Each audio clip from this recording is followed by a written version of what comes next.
Los dedos de los haters se congelaron sobre los teclados. El tuit que estaban escribiendo, el que iba a decir lo di que no iba a puntuar nunca, el que iba a celebrar otro 0 en la columna de Franco Colapinto. Ese tuit murió antes de nacer.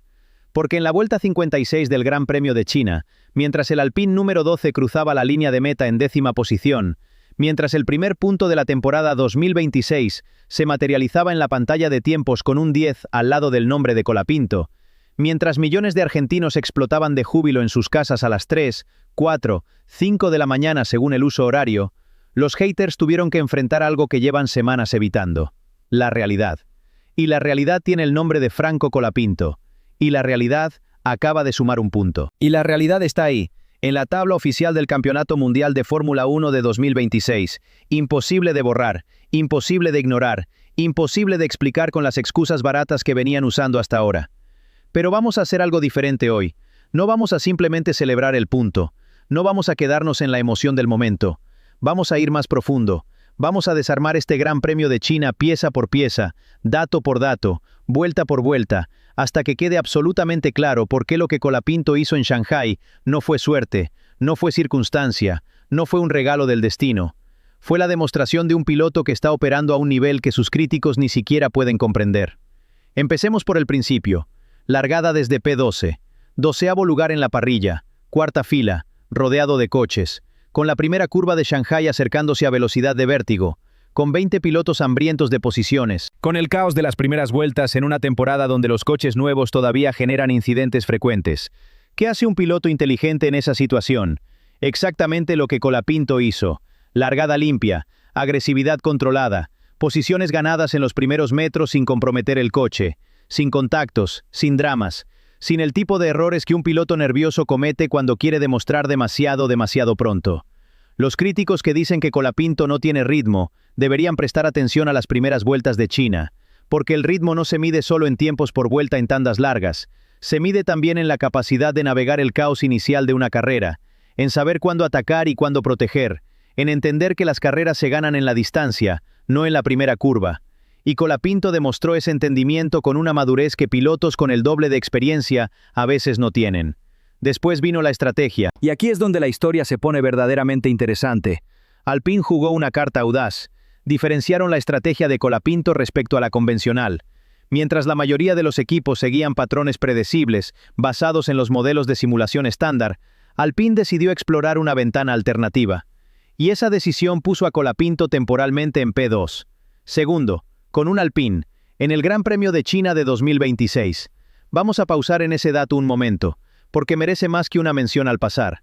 Franco Colapinto apareció en segunda posición durante el Gran Premio de China. Sí, fue temporal. Sí, fue producto de la asimetría estratégica. Sí, la posición no se mantuvo hasta el final. Los críticos van a usar todo eso para minimizar el logro. Pero hay algo que los críticos no pueden explicar. Cuando estás en P2 en un Fórmula 1, no importa cómo llegaste ahí. Lo que importa es lo que haces mientras estás ahí. Porque los coches que vienen detrás con neumáticos frescos van a llegar, van a presionarte, van a intentar pasarte. Y en ese momento lo que el piloto hace define si la estrategia funcionó o fue un desperdicio. Colapinto no desperdició ni un solo metro de esa ventana. Mientras estuvo en posiciones de cabeza, mantuvo un ritmo que asombró a sus propios ingenieros. No se desmoronó bajo la presión de tener coches más rápidos acercándose por detrás. No cometió errores tratando de defender a toda costa. No sobrecondujo destruyendo los neumáticos en un intento desesperado de mantener una posición que sabía que eventualmente iba a perder. Gestionó, inteligentemente, fríamente, profesionalmente. Cada vuelta en esas posiciones fue tiempo ganado para la estrategia del equipo. Cada metro de pista cubierto sin ceder posición innecesariamente fue un metro que acercaba el resultado final a los puntos. Y los ingenieros de Alpine registraron cada detalle de ese periodo. Los tiempos por vuelta, la gestión de neumáticos, la forma en que Colapinto defendió sin comprometer su propio ritmo, la comunicación por radio, clara y precisa, reportando el estado del coche mientras mantenía una concentración total en lo que estaba haciendo. Todo eso quedó grabado en la telemetría, todo eso forma parte ahora del perfil que Alpine está construyendo de su piloto. Y todo eso dice algo que los haters no quieren escuchar. Franco Colapinto puede correr al frente, no solo sobrevivir al frente, correr al frente, competir al frente, gestionar la presión de estar al frente. Y cuando un piloto demuestra eso, aunque sea por un periodo limitado de una carrera, La conversación sobre su futuro cambia completamente. Pero la carrera no terminó ahí, porque la Fórmula 1 nunca deja que nada sea fácil. Vuelta 33. Ocon, el contacto, el spin, y todo lo que ya analizamos en detalle sobre ese momento que se hizo viral. Pero hay algo que todavía no hemos conectado completamente. La relación entre lo que pasó antes del spin y lo que pasó después. Colapinto venía de rodar en P2, venía de gestionar presión de alto nivel, venía de demostrar que podía competir con los mejores, y de repente, su propio compañero de equipo lo golpea y lo manda a un trompo que podría haber terminado su carrera en ese instante. El contraste emocional es brutal. De estar peleando posiciones de liderazgo, a estar girando en medio de la pista perdiendo todo lo ganado. De sentir la adrenalina de la competición al más alto nivel, a sentir el pánico de un coche descontrolado. De estar en el mejor momento de tu domingo, a estar potencialmente en el peor. ¿Qué hace la mayoría de los pilotos en esa situación? Se desmoronan.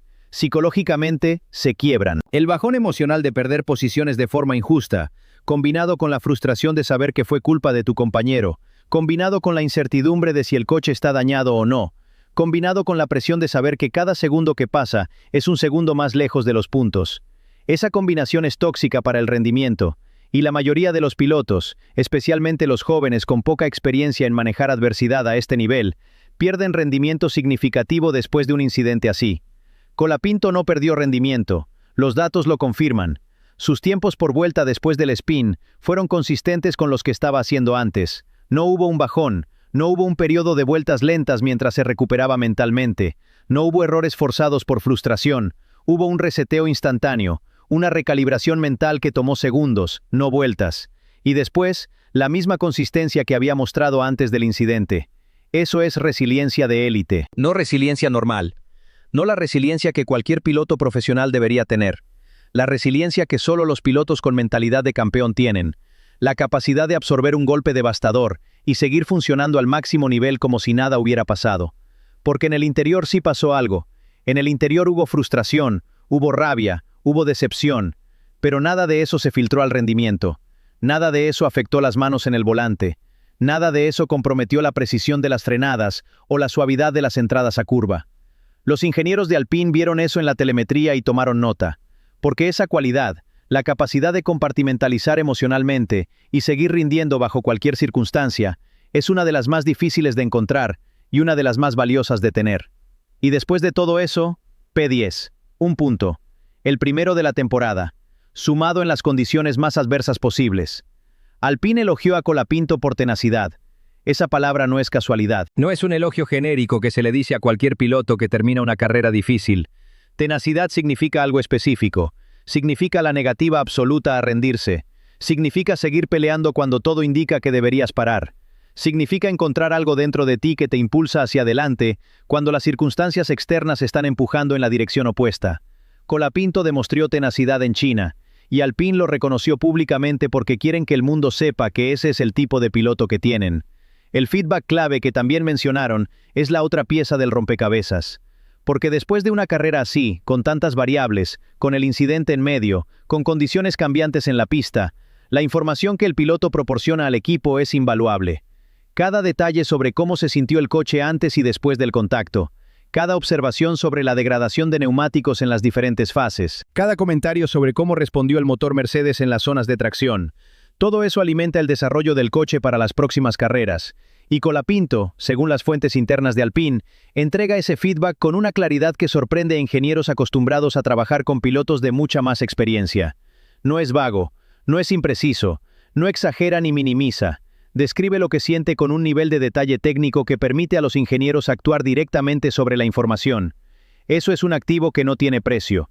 Es un piloto que entiende que su trabajo no termina cuando cruza la línea de meta, que la carrera es solo una parte del fin de semana, que el desarrollo del coche depende tanto de lo que él comunica como de lo que los sensores miden.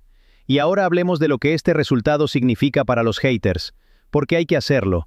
Hay que poner sobre la mesa lo equivocados que estaban y lo silenciosos que deberían estar ahora.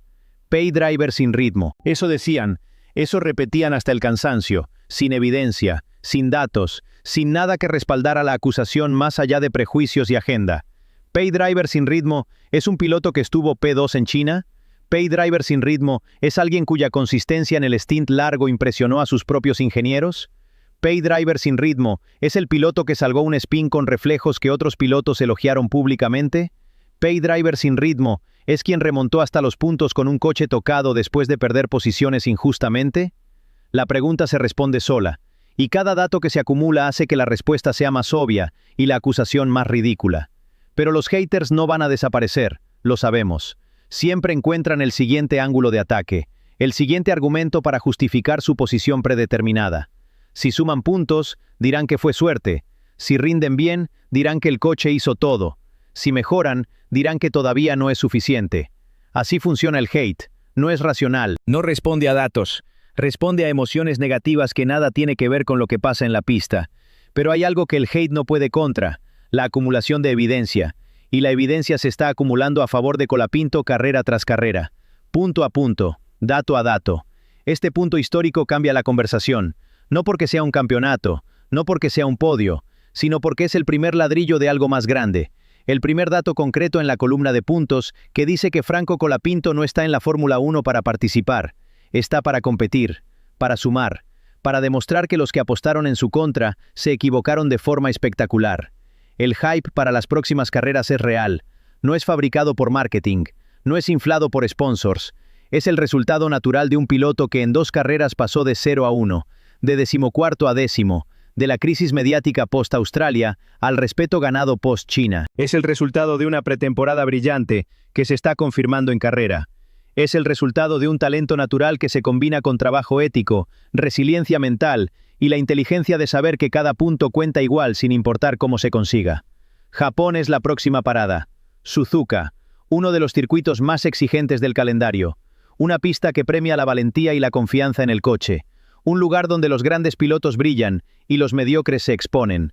Y Colapinto llega con un punto en el bolsillo, con la presión del cero eliminada, con datos de 2 carreras que le permiten entender mejor el Alpine, con la confianza de haber sobrevivido la adversidad en China y haber salido con un resultado positivo. Las condiciones están dadas para algo especial. No hay garantías, nunca las hay en la Fórmula 1, pero las posibilidades están ahí. Y cada carrera que pasa, cada punto que suma, cada desafío que supera, esas posibilidades se multiplican. Díganme qué piensan ustedes. ¿Este punto marca el comienzo de una racha o fue un pico aislado que va a ser difícil de repetir? ¿Creen que Colapinto puede sumar puntos de forma consistente con este Alpine? ¿Y cuántas carreras más necesitan los haters para aceptar que se equivocaron? Cuéntenme desde dónde están viendo este video porque sé que la madrugada de China generó ejércitos de fans desvelados en toda Latinoamérica y quiero saber exactamente desde qué ciudades me están siguiendo. Además, solo por comentar estás participando en un sorteo de 200 euros en una de las páginas de casino que nos apoya. Los haters tuvieron que borrar el tweet que estaban escribiendo, tuvieron que tragar las palabras que iban a publicar, tuvieron que enfrentar la realidad de que un piloto al que despreciaban acababa de sumar puntos en la Fórmula 1. Algunos van a seguir odiando, algunos van a encontrar excusas, algunos nunca van a aceptar que se equivocaron porque aceptarlo significaría admitir que sus prejuicios no tenían fundamento. Pero la verdad no depende de que ellos la acepten. La verdad está en la tabla de clasificación, está en los datos de telemetría, está en el video viral del spin salvado, está en los elogios de Alpine por tenacidad y feedback, está en cada decimal que muestra que Franco Colapinto no solo pertenece a la Fórmula 1, sino que está empezando a dominar los desafíos que le pone delante. Este punto histórico no es el final de la historia, es el prólogo, es la primera página de algo que puede ser mucho más grande de lo que cualquiera se atreve a predecir ahora mismo.